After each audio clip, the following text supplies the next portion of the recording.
por cerca de 30 anos. Eu não vou conseguir ler aqui, que tem uma faixinha aqui. Esse território seria virtualmente abandonado pela coroa portuguesa, sendo arrendado para iniciativa privada e se tornando uma imensa fazenda extrativista de pau-brasil. Iriam se iniciar, então, as 3 décadas menos documentadas e mais desconhecidas da história do Brasil. Só um minutinho aí. Assinale o período histórico analisado pelo texto acima e suas características. Então, ele quer saber o período histórico a que o texto se refere e as características desse período histórico a que se refere. Então, período colonial caracterizado pela monocultura e economia exportadora da cana-de-açúcar. A gente já sabe que não é, porque ele está dizendo aqui uma imensa fazenda extrativista de pau-brasil. Então, a gente já descarta, porque a gente não vê a presença dessa atividade. E uma outra característica, a alternativa já começa se referindo ao período colonial. E ele aqui na questão, ele já colocou, olha, iriam ser então as 3 décadas menos documentadas, que é o período que vai de 1500 a 1530, que é o pré-colonial no Brasil. Então, a gente já achou nessa primeira alternativa 2 erros aí na questão, na alternativa. B, economia mineradora.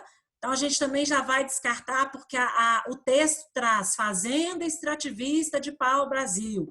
Então, a gente não vê presença ou falando em momento algum de mineração aqui no texto. Alternativa E, período pré-colonial, fase de feitorias, economia extrativista, utilização dos campos ativos, ausência de colonização sistemática. Então, quando ele fala aqui as 3 décadas, então a gente já sabe que esse período inicial é o período pré-colonial. É o período das feitorias, a gente viu lá no mapinha anterior, né, o estabelecimento, a construção dessas feitorias.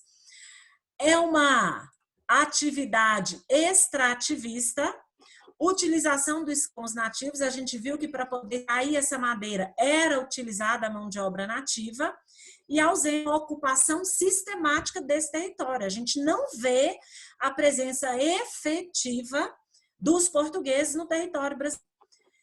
Fase de uma economia cafeeira, está aqui um outro erro, né? Está lá pau-brasil. Período joanino de grande abertura comercial e profundas transformações culturais. Esse período aqui já é o período próximo, quer dizer, próximo não, né? A última fase do processo colonial no Brasil, vem da chegada de Dom João VI no Brasil no ano de 1808, não se refere a essas 3 décadas iniciais, né? Ou esses 30 primeiros anos. Beleza? Então, a alternativa, letra C. Ok? Facinha essa aí. E essa aí?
Ó, tem uma galerinha aí já acertando, hein?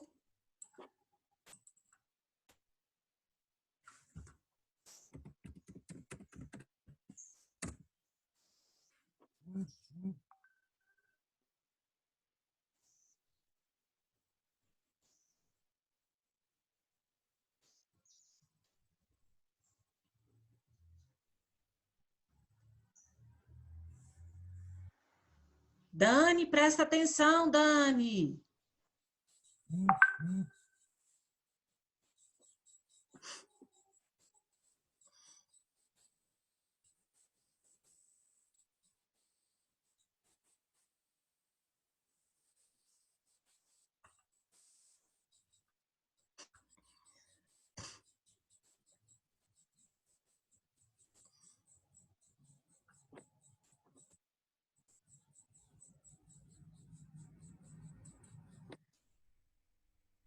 Já deu tempo aí, né, moçada?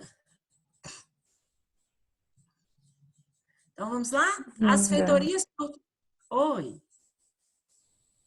Não, eu só Alguém me tô chamou? confirmando. Ah, tá. As feitorias portuguesas no Novo Mundo. Ô, Bela, leia aí para mim, que eu não consegui tirar a aqui.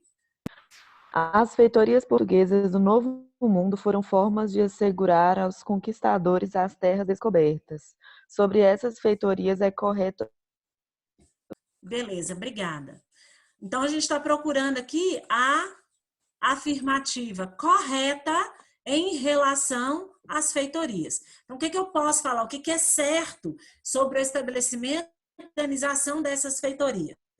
A feitoria foi uma forma de colonização empreendida por portugueses na África, Ásia e no Brasil, com pleno êxito para a atividade agrícola.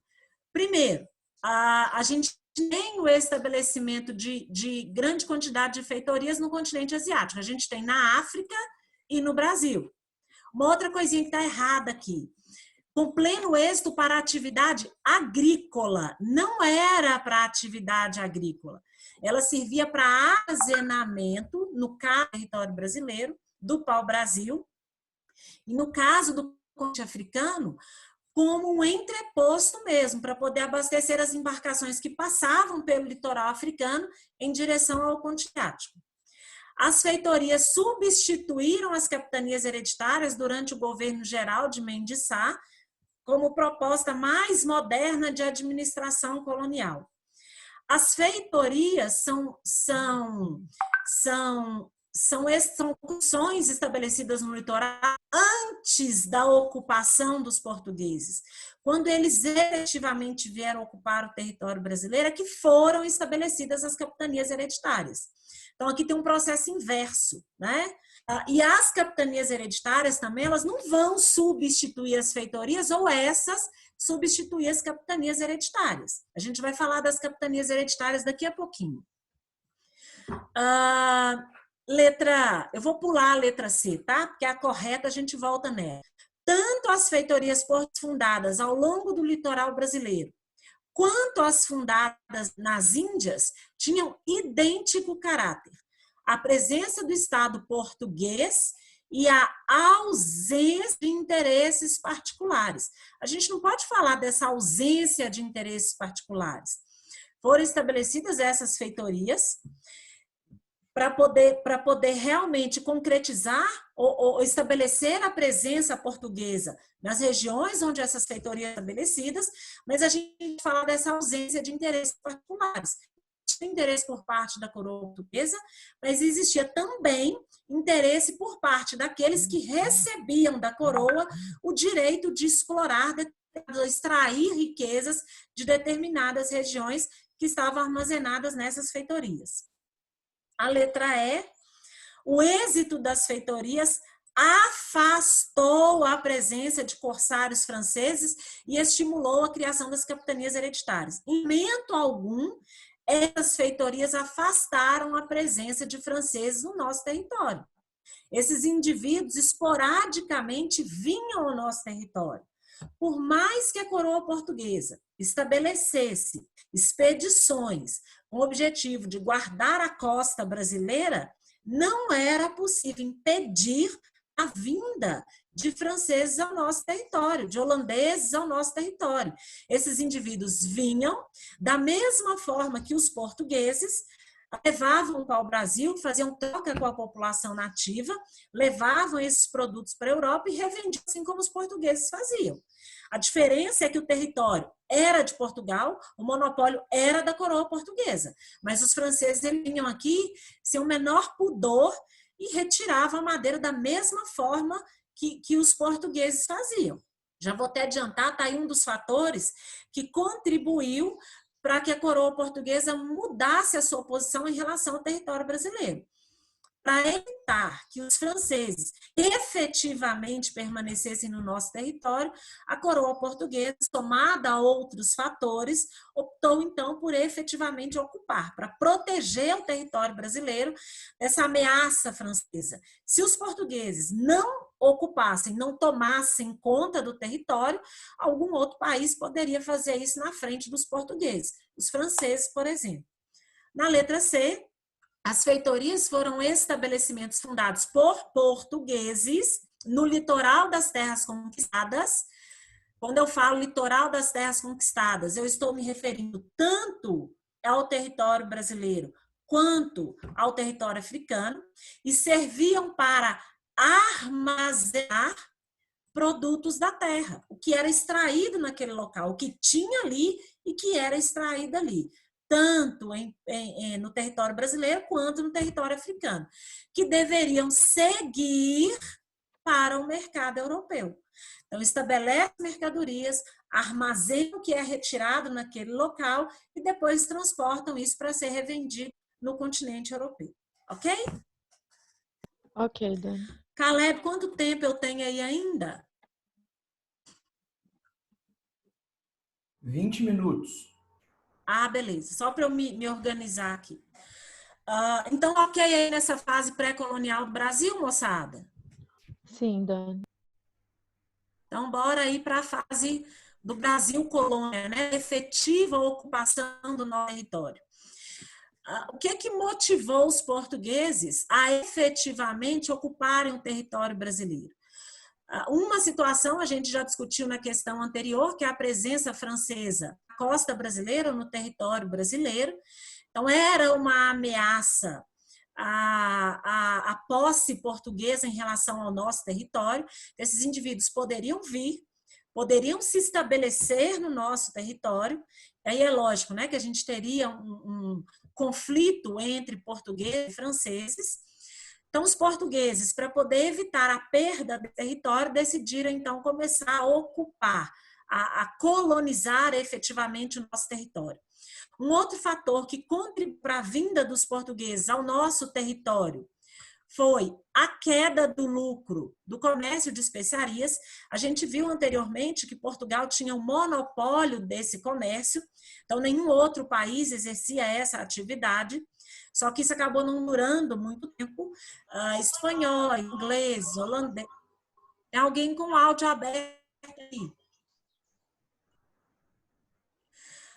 Outros países, como os espanhóis, os franceses, ingleses, acabam chegando até as Índias e vão oferecer concorrência aos portugueses. Então, a gente tem uma queda de arrecadação muito grande por conta dessa concorrência. Então, esse comércio ou essa atividade não sendo mais tão lucrativa para os portugueses e tendo a necessidade de ocupar o nosso território, eles acabaram juntando aí essas necessidades para poder vir realmente, efetivamente, se estabelecer aqui e retirar daqui alguma riqueza que substituísse o comércio de especiarias. A gente sabe que, a princípio, não tem a retirada do ouro do nosso território. As primeiras reservas, as primeiras jazidas de ouro foram descobertas no final do século XVII, início do século XVIII, Minas Gerais, Mato Grosso, Goiás. Então, ainda vai demorar muito tempo, né, para que essa riqueza seja retirada, mas havia aí a necessidade de descobrir, olha, se não tem ouro, se não tem prata, alguma riqueza a gente tem que retirar daquele território.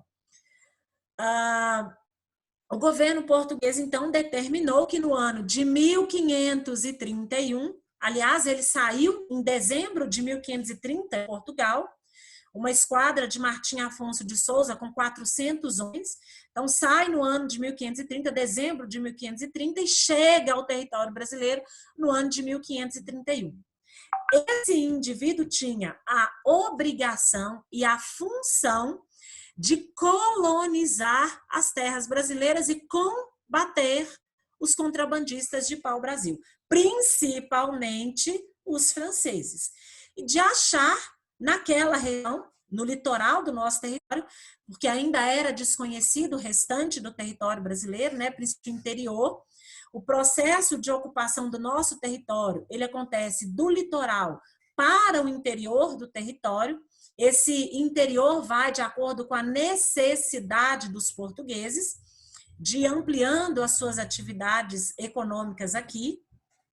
Então, aí de localizar regiões fornecedoras de metais preciosos, que a gente sabe que não aconteceu naquele período.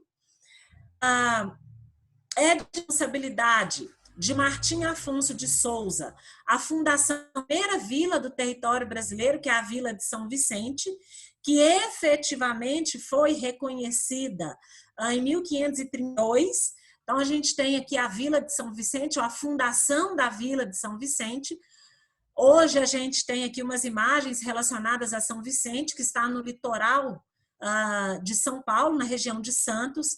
É um lugarzinho bacana demais. Se alguém tiver oportunidade, viu? Que é muito bacaninho, muito legal. Principalmente a parte mais velha da cidade, né? Que é a parte histórica, que é o lugar que eu mais gosto. Beleza até aí? Sim. Beleza, Dani. Então, bora lá. Sim. Qual foi a estrutura política estabelecida para essa efetiva ocupação do território brasileiro? Vou fazer aqui uma ressalva aqui. Esse processo de ocupação, ele não é um processo de ocupação estamentário, não é o Estado que promove. O Estado atribui a particulares o direito de vir e ocupar esse território. O gasto seria muito grande para a coroa portuguesa. Ela não dispunha de recursos suficientes para poder ocupar o território brasileiro, mesmo que fosse só o litoral desse território. Então, essa ocupação do nosso território, ela é feita de forma privada, ela é feita por particulares. Indivíduos que recebem da coroa portuguesa o direito de ocupar o nosso território, de promover a ocupação do nosso território. Então, para essa ocupação foram estabelecidas as chamadas capitanias hereditárias. É uma experiência que portugueses já possuíam em outras regiões. Então, para eles não é nada novo. A gente brinca assim que no Brasil nada dá certo. Tudo que se tentou deu errado. Já começou por aí.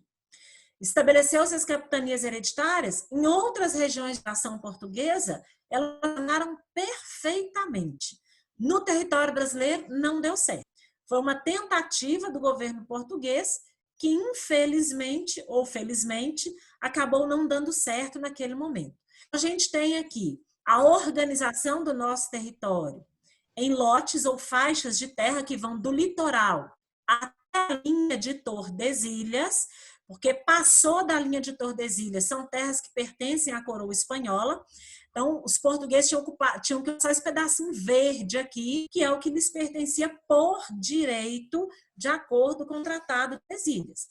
A gente observa que essas faixas, elas não são divididas ou organizadas do mesmo tamanho. Então, a gente tem 15 faixas aqui, ou 15 lotes, que são distribuídos aos chamados capitães donatários. Pode ser que o indivíduo recebia mais de uma faixa de terra ou de um quinhão de terra, como eles chamavam. Esses indivíduos têm obrigações e direito ao receber essas capitanias hereditárias. Lembrando que quem recebia essas capitanias eram indivíduos que tinham que ter renda. Porque senão como é que esses indivíduos iam promover a ocupação do território? Então eram sempre elementos da nobreza ou funcionários reais. Eram indivíduos que tinham que dispor de capital para promover esse processo de ocupação, de incentivar esse processo de ocupação. Bora lá. Junto com a capitania hereditária, cada capitão donatário recebia dois documentos: a carta de doação e o chamado foral. De acordo com a carta de doação, aquele indivíduo recebia a posse daquela terra. Ele não tem a propriedade dela. A propriedade da terra pertence à coroa portuguesa.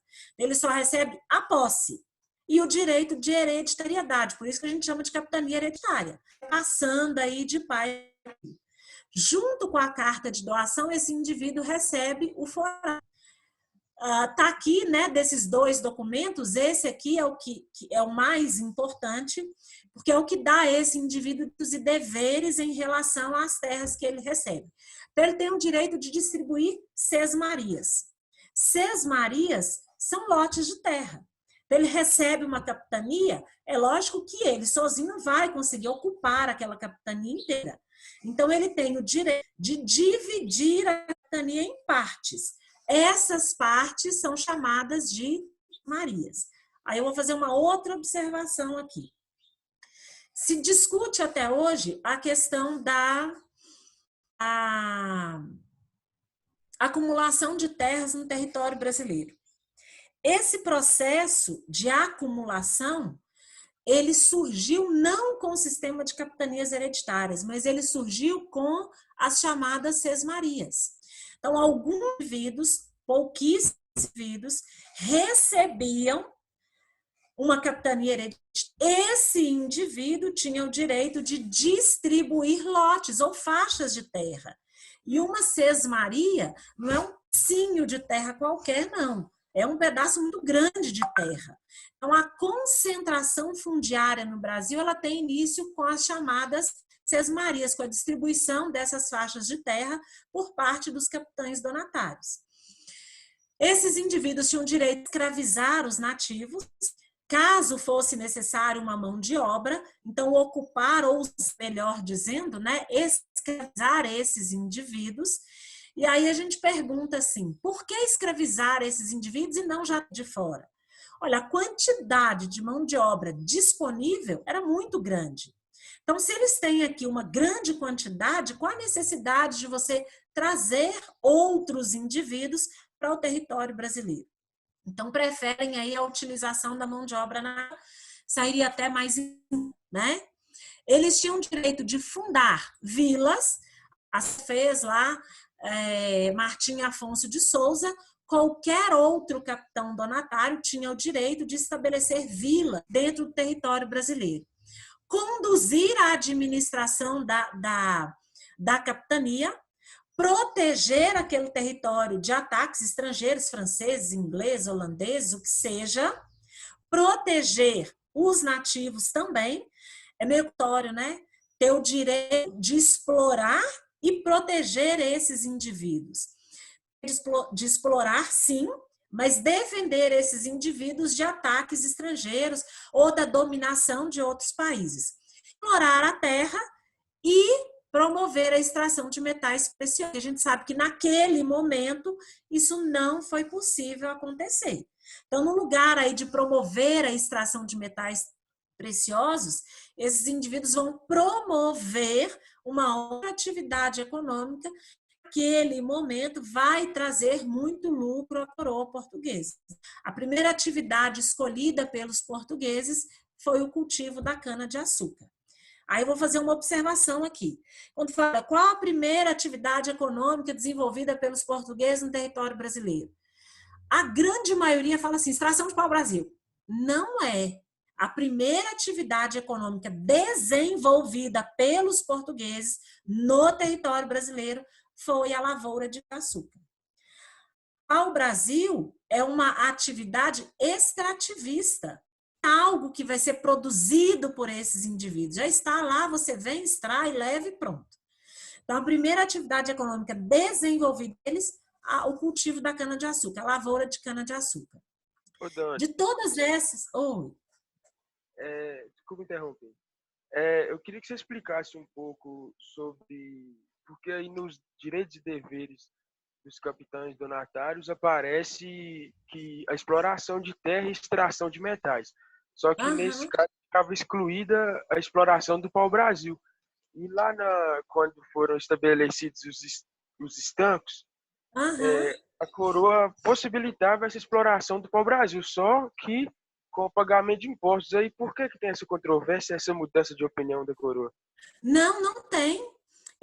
Por exemplo, o capitão donatário, ele continua tendo o direito de extrair para o Brasil, mas ele continua tendo a obrigação para a coroa portuguesa. Fala explorar a terra é você retirar riquezas dessa terra.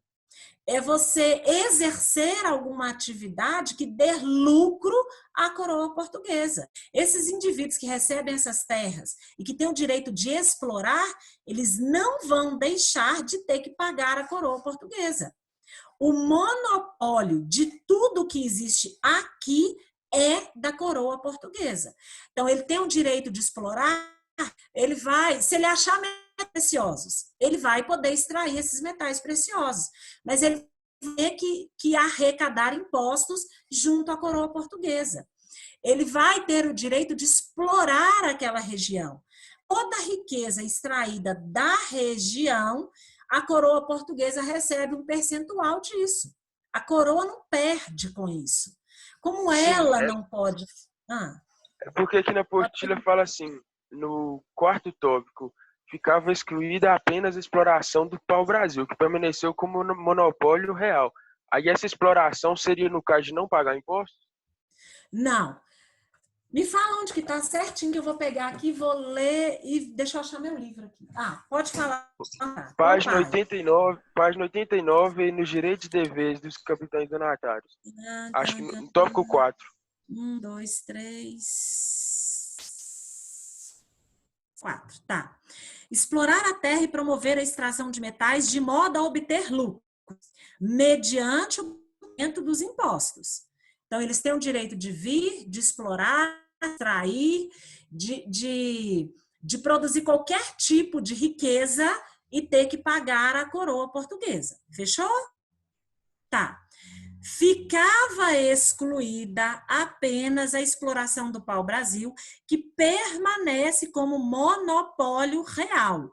O controle do pau-brasil continua nas mãos da coroa portuguesa. A coroa não vai interferir, por exemplo, vamos pegar a lavoura de cana-de-açúcar. Começou a cultivar cana-de-açúcar. O monopólio da cana é da coroa portuguesa? Não. Ela não controla a cana-de-açúcar. Ela só vai receber impostos dessa extração. Mas o pau-brasil continua sendo monopólio da coroa. As outras riquezas produzidas aqui não são monopólio da coroa, mas a coroa recebe impostos desses produtos ou dessa riqueza gerada no território brasileiro. Entendeu? É porque eu achei meio estranho, porque na página 88, no terceiro parágrafo, vai falar que a coroa concede exploração a terceiros mediante pagamento de taxa. Peraí. Página 88. Sim, terceiro parágrafo. Do Aí lado fala direito? Assim, do esquerdo, terceiro parágrafo. Aí fala assim que a coroa concedeu a exploração a terceiros mediante o pagamento de taxas para retirada, ou seja, você pode retirar, mas você paga imposto. E aí eu entendi. Mas aí ele está dizendo o seguinte, a coroa concede, mas o pau-brasil é da coroa portuguesa, é dela, concede. Em relação, quando a gente fala do processo de ocupação do território, vai cultivar a cana-de-açúcar. A cana-de-açúcar é da coroa portuguesa? Não, ela não é da coroa portuguesa. Ela pertence a quem está explorando as terras. E esse indivíduo paga impostos portuguesa. Deu para entender a diferença? Sim, obrigado. Beleza. Então, vamos seguindo aí. Dessas capitanias hereditárias, dessas 15 capitanias, só 2 prosperaram. Eu deixei aqui para vocês Pernambuco e São Vicente. Pernambuco vai se dedicar à atividade açucareira, ou à lavoura açucareira, São Vicente, a princípio, se dedica à lavoura açucareira, mas essa atividade acaba não alcançando êxito naquela região, e esses indivíduos acabam se dedicando a outras atividades. São Vicente acaba se desenvolvendo muito, porque acaba sendo o local de onde os portugueses vão sair para ir explorar outras regiões ou para sair em captura de mão de obra indígena, que a gente vai discutir mais lá na frente um pouquinho, tá? Por que aconteceu esse fracasso em relação às capitanias hereditárias? O desinteresse a parte daqueles indivíduos que receberam as capitanias. Recebeu aqui, não quer saber o que tem. Falta de recursos de alguns indivíduos que receberam essas capitanias hereditárias. A distância entre a coroa portuguesa e o território brasileiro. Por que lá no continente africano acabou dando certo? Por conta dessa proximidade da África com o continente europeu, ou seja, da África com Portugal. Em relação ao território, há uma distância muito grande entre Portugal e o território brasileiro que dificulta o acesso, a saída de mercadorias para o continente europeu, o auxílio da coroa portuguesa em relação aos capitães donatários e os ataques indígenas. E aqui a gente vê que esse processo de ocupação do nosso território não foi amigável, como muitos historiadores afirmam. Eu fico com a parte daqueles que afirmam que não foi amigável. No princípio, ou estabeleceu aí uma boa relação entre os portugueses e indígenas, isso foi até a efetiva ocupação do nosso território. Quando os portugueses decidem efetivamente ocupar, tem aqui um choque de interesses. Quer dizer, as terras indígenas estão sendo invadidas. Então, esses indivíduos vão atacar e vão matar indivíduos ou capitães donatários que venham até o território brasileiro. Então, por esses motivos aqui, no nosso território, diferente do que aconteceu em outras regiões, as capitanias hereditárias não deram certo. Ok? Dani, só uma dúvida mesmo. Qual que era que tinha foco em açúcar? Era de Pernambuco? Pernambuco. Obrigado. Se tornou o maior, era o centro produtor de cana-de-açúcar no Brasil. Tanto que os holandeses, quando invadiram o nosso território, eles vão exercer controle sobre Pernambuco, que era o centro produtor de cana-de-açúcar no Brasil. Mesmo que São Vicente estado, lá não tem tanto efeito quanto em Pernambuco. Ela acaba aí se despontando ou se dando como a maior região produtora de cana-de-açúcar no Brasil naquele período. Beleza, Rafa? Beleza, obrigadão, viu? Nada. Esse processo de administração estabelecido no Brasil, a gente afirma que é um processo de administração descentralizado. Por isso que lá no comecinho eu falei com vocês, olha, no início do processo de ação, a gente tem uma organização administrativa descentralizada. Cada capitão donatário toma conta da sua capitania hereditária. Com o fracasso dessas capitanias, a gente tem o estabelecimento de organização administrativa centralizada, que são os chamados, ou que é o chamado governo geral. Aqui a gente tem uma forma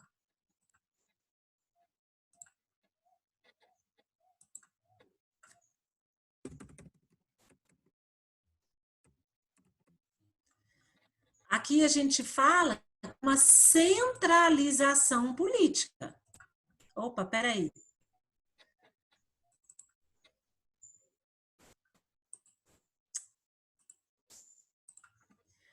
Aqui a gente fala que há uma centralização política, não, desculpa, uma centralização da administração das colônias. E quando eu falo do estabelecimento desse governo geral, eu não estou dizendo que essa forma de organização ela vai substituir a anterior. A gente vai ter que, na realidade, uma coexistência entre capitanias hereditárias e governo geral. A determinação do governo português com o estabelecimento dessa forma de organização era com a intenção de que este indivíduo auxiliasse os capitães donatários na administração da colônia portuguesa. Então, o objetivo não é substituir um sistema pelo outro, de auxiliar aquele sistema que já havia sido estabelecido no território brasileiro e que até aquele momento não tinha surtido o efeito esperado, ele não tinha dado certo. Então, o objetivo não é substituir, é estabelecer uma outra forma de organização que auxilie aquela já estabelecida até aquele momento. Como primeiro governador-geral, a gente tem Tomé de Souza, que veio em 1548. Então, olha que foi pouquíssimo tempo, né, em relação às hereditárias. E o governo, nesse momento, a gente ainda não tem todo o brasileiro ocupado. Isso é um processo bem demorado, né, para essa ocupação como um todo. Então, a gente tem o primeiro governador-geral, Tomé de Souza. Então, o objetivo, aliás, objetivo não, as obrigações desse indivíduo, garantir o monopólio, acho que foi Eduardo que me perguntou, não foi? Foi. Então, olha aí, garantir o monopólio do pau-brasil continua pertencendo à coroa portuguesa, é garantir que ninguém vai se sobrepor à coroa, então é dela, ela continua concedendo a particulares o direito da extração do pau-brasil, mas pertence à coroa, não é de mais ninguém. Fiscalizar e auxiliar as capitanias hereditárias, sempre tendo como foco Portugal, a importância desse indivíduo aqui é os interesses da coroa portuguesa e não os interesses particulares naquele momento. Facilitar a instalação de engenhos no nosso território, porque a primeira atividade econômica produzida foi a lavoura de cana-de-açúcar. Então, ele tem como uma das suas obrigações viabilizar a instalação desses engenhos.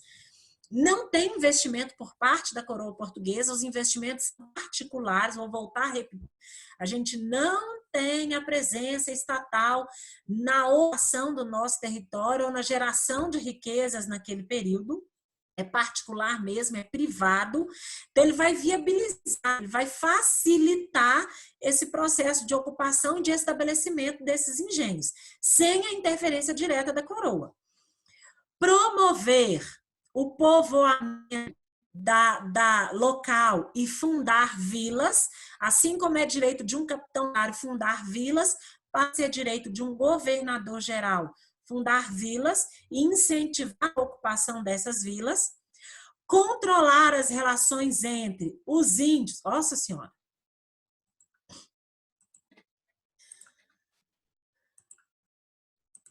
controlar as relações entre os índios e os colonos para evitar os ataques indígenas em relação aos colonos, tentar manter uma relação mais próxima entre aqueles que já estavam e os que estão vindo para ocupar o território, promover a defesa do território contra ataques inimigos ou contra a invasão aí de outros países, instalando fortes e armando-os.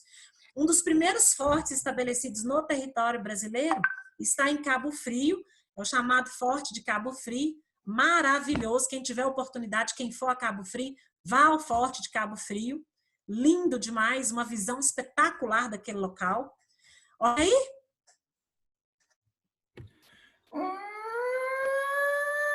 Gente, é chato, viu? Moçada, até aí, beleza? Beleza, Dani.